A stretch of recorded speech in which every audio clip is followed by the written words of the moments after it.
আমি যেন এসছে এসে দুপুরে দেখি জয় গুরু ঠাকুরের একটা আমি আলোচনা করছি। একটা রাস্তা দিয়ে যখনই একটা রাস্তা এমন ছিল, সেই রাস্তা দিয়ে মানুষ যাতায়াত করতো। সেখান দিয়ে যাতায়াত করার মধ্যে দিয়ে যখনই মানুষ যেত, একটা ওখানে ডাকাত ছিল। সেই ডাকাতটা সবাই যে ওখান থেকে গেলে তাকে ধরতো। এবার যা কিছু পেতো তার থেকে সব কিছু ছেন্দাই করতো। যেই যেত বলে কি আই ছুঁই দেখিয়ে এরকম বলে কী আছে এখানে তোর কাছে দিয়ে যা। ওই পথ দিয়ে মানুষ যেতে ভয় পেত। ওই রাস্তাটা এমনই ছিল, ওখান দিয়ে বাজার হাট সব কিছু যাবার ওইটাই পথ। মানুষ ওখান দিয়ে যেত, খুব ভয়ে ভয়ে যেত। তো এইভাবে প্রতিটা মানুষকে যেখানেই যায়, যেই যায় স্কুল থেকে কলেজ থেকে বা বাজার থেকে অফিস থেকে দোকান বাজার সবাইকে ধরতো ওই ডাকাতটা, আর ধরে আর এই ছিনতাই করতো। যা আছে কিছু হলো নেবেই ঠিক। এরকম করতে করতে এবার একদিন সব মানুষ বলে ওখানে যাওনি, একটা ডাকাত আছে ঘরে, হ্যাঁ চুরি করে, সব টাকা নিয়ে নেয়, বাজে খারাপ লোকটা, মানুষকে কখনো কখনো আঘাতও করে। তো এরকম করতে করতে সবাই শুনে মুখে মুখে আতঙ্কিত হয়ে ভয়ে ভয়ে যায়। একদিন ওই পথ দিয়ে একটা রিক্তি দাদা যাচ্ছিল একজন। তো রিক্তি দাদা যাচ্ছে সেই রাস্তা দিয়ে ওই ডাকাতের পাল্লায় পড়েছে। বলছে এই কী আছে তোমার কাছে দিয়ে যাও। সে ধরেছে ওইখানটা একটা গাছের গোড়া আছে, ওই গাছের গোড়াটার কাছে দাঁড়ায় ঠাকুরমা। ওটা রিক্তি দাদা বলছে আমার কাছে তো কিছুই নেই ভাই, আমার কাছে শুধু ঠাকুরের মন্ত্র আছে। বলছে কী আছে ব্যাগে, ব্যাগে দিয়ে যাও। বলছে ব্যাগেও কিছু নেই, ব্যাগেতে আমার শুধু ঠাকুরের মন্ত্রই দেওয়ার আছে, পাঞ্জা আছে রিক্তি, আর কিচ্ছু নেই। বলছে তাই মনে মনে ভাবছে, বলছে জানে না তো ঠাকুরের কী মন্ত্র, ভাবছে কোনো টাকা পয়সা কিছু। বলছে তাহলে ওই মন্ত্রটাই আমি নেবো, ওটাই দিয়ে যাও, আমি কাউকে থেকে খালি যেতে দেবো না। হ্যাঁ বলে সেই বলছে বার করো দেখি। বলছে কী করে বার করো, মন্ত্র তো, তাহলে মন্ত্র বলতে গেলে তোমাকে বসতে হবে। বলছে হ্যাঁ বসবো।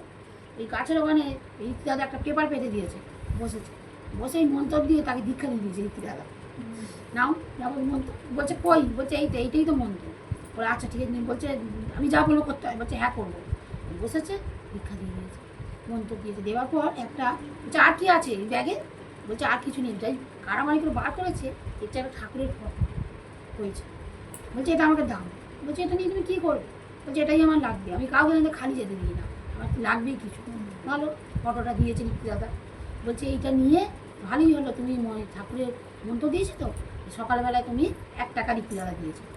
দিয়ে বলছে যখন তোমার কাছে পয়সা থাকবে আমাকে এই 1 টাকাটা ফেরত দেবে। বলছে এটা আবার কী। বলছে এটা এই মন্ত্রের নিয়ম, স্টিভি দিয়েছে, কিছু বলছে না ঋত্বি দাদা, করার চাই। এইটা দিয়ে সকালবেলা এরম এরম নিয়ম বলেছে, প্রতিদিন করবে। বলছে ঠিক আছে করবে। বলছে দেখবে তোমার ভালোভাবে আরও ডাকাতি চুরি ভালো হবে আরও, এরকম বলে ওকে বইয়েছে যে যেমন জব। বলে আচ্ছা, বলে যথারীতি তুই কথা শুনে ঋত্বি দাদা প্রত্যেকদিন সকালবেলায় ভোরবেলায় ওইখানেই থাকতো, গাছের গোড়ায় ঘুমাতো, বাড়ি যেত না। তার কারণ বাড়ি ওনার নেই, ছোটছাচর মানুষ, ডাকাত করে, ওখানেই থাকতো। সকালবেলায় ভোরবেলা উঠে স্টিভি দিয়ে এগুলো করতো, ওরে মন্ত্র বলে যেরকমভাবে বলেছে ওরে ওখানেই থাকতো। এবার ওরম করতে করতে একদিন 1 সপ্তাহের মাথায় সেই ঋত্বি দাদা আবার ওখানে এসছে। এসে বলছে কেমন আছো, ভালো আছো। বলছে হ্যাঁ আপনি যে মন্ত্র দিয়েছিলেন ওই মন্ত্র আমি করছি, অনেক দামি জিনিস দিচ্ছি। আমার একটা না আগে কেমন শরীরটা লাগবে, এখন অনেক ভালো লাগছে। দেখাতে বলছে। বলছে দেখতে দেখতে বলতে বলতে বলছে ঠাকুরের সেটা গাছের গোড়া যেখানে থাকে, সেখানে গাছের গোড়ার মধ্যে ঠাকুরের ফটোটাকে এরকম খাঁজে ঢুকিয়ে রেখে দিয়েছে। বলছে ও কি, ওখানে ঠাকুরের ফটো ওইভাবে রেখেছো কেন। বলছে কোথায় রাখবো, আমার তো বাড়ি নেই। বলছে ও কিন্তু ঠাকুরকে তো এইভাবে তো রাখা যায় না, ইনি আমাদের গুরুদেব, আমাদের শ্রী ঠাকুর, এইভাবে রাখা যায় না, উনি তো জীবের মালিক। ও অনেক জ্বাজন করেছে ঋত্বিক দাদা। উনি কিছু বুঝতে পারছেন না কী বলছে, সাধারণ কথা ভাবছে, আমাদের মধ্যে বুঝতে পারছে না কী বলছে। ভালো করে শুনছে, কিন্তু শোনার পর বলছে এইভাবে তো ঠাকুরকে রাখা যায় না, তা তুমি একটা বাড়ি করো, তুমি বাড়ি করে ঠাকুরকে রাখো, না মন্দির করো একটা, ঠাকুরকে রাখার মতো জায়গা দিতে হবে তো। বলছে হ্যাঁ নিশ্চয়ই, হ্যাঁ আমার তো ঘর দুয়ার কোথাও নেই, আমি কোথায় রাখবো, আমি তো নিজেই গাছের গোড়া থাকি, আর মানুষের যেখান দিয়ে যায় ছিনতাই করি, যার থেকে এইসব নিয়ে আমি চালাই, পেট চালাই।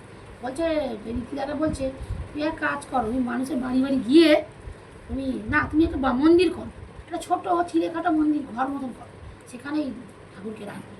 তো বলছে কিন্তু ওই ডাকাতির পয়সা নয়, কিন্তু তোমাকে ভালোভাবে পরিশ্রম করে বা লোকের বাড়ি ভিক্ষা করে এই টাকা তুলে ওই মন্দিরটা তো করতে হবে। চিলেকোঠা একটা বাড়ির মতো মন্দির ছোট করতে হবে, সেখানে ঠাকুরকে রাখতে হবে।